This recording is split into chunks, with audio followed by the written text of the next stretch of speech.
ಕುರಿ ಫಾರಮ್ ನೋಡಿರ್ತೀರಾ. ನಾನು ಇವತ್ತು ನಿಮಗೆ ಹಂದಿ ಫಾರಮ್ ತೋರಿಸ್ತಾ ಇದ್ದೀನಿ.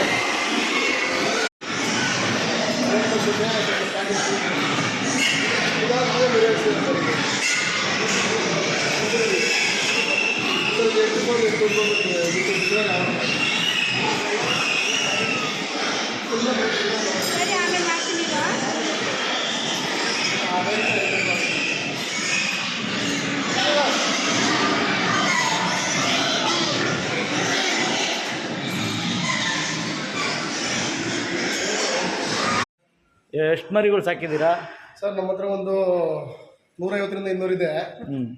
ನಾವು ನಮ್ಮಲ್ಲಿ ಬೀಡಿಂಗು ಇದೆ, ಕಟ್ಟಿಂಗು ಇದೆ. ನಮ್ಮ ಹತ್ರ ತುಂಬ DLG ಇದೆ, ಯಾರ್ಕ್ಷೈರ್, ಡುರಾಕು, ಒಳ್ಳೆ ಹಾಲು ಬರೋ ತಳಿ ಹಂದಿ ಒಳ್ಳೆ ಮಡಿಕೊಂಡಿದ್ದೀವಿ ನಾವು. ಆಮೇಲೆ ನಾವು DLG ಕಟ್ಟಿಂಗ್ಗೆ ಹೊಸ್ಕರಿ ತಂದು ಮೇಯಿಸ್ತೀವಿ. ಎಷ್ಟು ವರ್ಷದಿಂದ ಮಾಡ್ತಾಯಿದ್ದೀರಾ ಸರ್? ನಾವೊಂದು 20 ವರ್ಷದಿಂದ ಮಾಡ್ತಾಯಿದ್ದೀವಿ. ನಮ್ಮ ತಂದೆ, ನಮ್ಮ ತಾತವ್ರ ಕಾಲದಿಂದಲೂ ನಮ್ದು ಇದೇ ಕೆಲಸ. ಟೋಟಲ್ ಎಷ್ಟು ಮರಿಗಳು ಇಟ್ಕೊಂಡಿದ್ದೀರಾ ಸರ್? ನಮ್ಮ ಹತ್ರ ಟೋಟಲ್ ಈಗ ಮರಿಗಳು ಒಂದು 50 ಇದೆ, ದೊಡ್ಡದೊಂದು 150 ಇದೆ. ಎಲ್ಲ ಒಂದು 200 ತಕ್ಕ ಮೇಯಿಸಿದ್ದೀವಿ. ಎಲ್ಲ ಮೇಲು ಫೀಮೇಲ್ ಎರಡೂ ಇದೆ? ಮೇಲು ಫೀಮೇಲ್ ಎರಡೂ ಇದೆ ಸರ್. ನಮ್ಮದು ಮೇಲು ಕೊಟ್ಬಿಟ್ಟು ಒಳ್ಳೆ ತುಂಬ ಚೆನ್ನಾಗಿತ್ತು, ಡುರಾಕು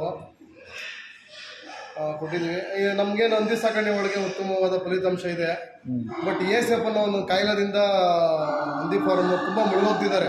ಅದೊಂದೇ ಚಿಂತನೆ, ಅದು ಬಿಟ್ಟರೆ ಬೇರೆ ಯಾವುದೇ ಉದ್ದೇಶ ಇಲ್ಲ.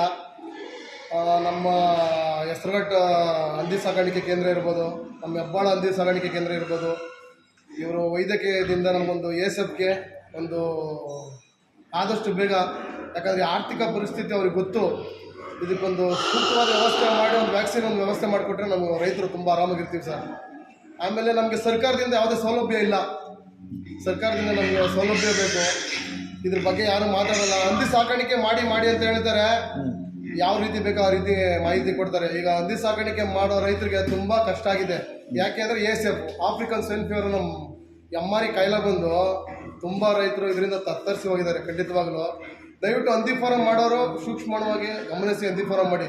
ಯಾಕಂದರೆ ಸುಮ್ಮನೆ ಯಾರ್ಯಾರೋ ರೀಲ್ಸ್ಗಳು ಅವೆಲ್ಲ ಬಿಡ್ತಾ ಇರ್ತಾರೆ, ಪ್ರತಿದಿನ ನೋಡ್ತಾ ಇರ್ತೀನಿ ನಾನು. ಸುಮ್ಮನೆ ಅದೆಲ್ಲ ಸುಳ್ಳು ಮಾಹಿತಿ. ಯಾಕಂದರೆ ಯಾರು ಒಳ್ಳೆ ಮಾಹಿತಿ ಕೊಡ್ತಾ ಇಲ್ಲ. ಯಾಕಂದರೆ ASFಗೆ ಮೆಡಿಷನ್ ಬಂದಿಲ್ಲ. ASF ಮೆಡಿಷನ್ ಮುರಿದಿರೋ ಕಾರಣ ಹಂದಿ ಸಾಕಾಣಿಕೆ ಮಾಡೋದು ತುಂಬ ತೊಂದರೆ, ಕಷ್ಟ. ಇವಾಗ ಫುಡ್ ತರೋದ್ರಿಂದ ಇರ್ಬೋದು, ಒಬ್ಬರು ಫೀಡಲ್ಲಿ ಮೇಯಿಸ್ತಾರೆ, ಒಬ್ಬರು ಹೋಟ್ಲ್ ವೇಸ್ಟೇಜಲ್ಲಿ ಮೇಯಿಸ್ತಾರೆ, ಕೆಲವರು ತರಕಾರಿ. ಏನೇನು ಫುಡ್ ಹಾಕ್ತೀರಾ ನಾವು? ಸರ್ ನಾವು ಫುಡ್ ಹೋಟ್ಲ್ ವೇಸ್ಟೇಜ್ ಕೊಡ್ತೀವಿ, ಫೀಡು ಕೊಡ್ತೀವಿ ಸರ್. ನಮ್ಮದು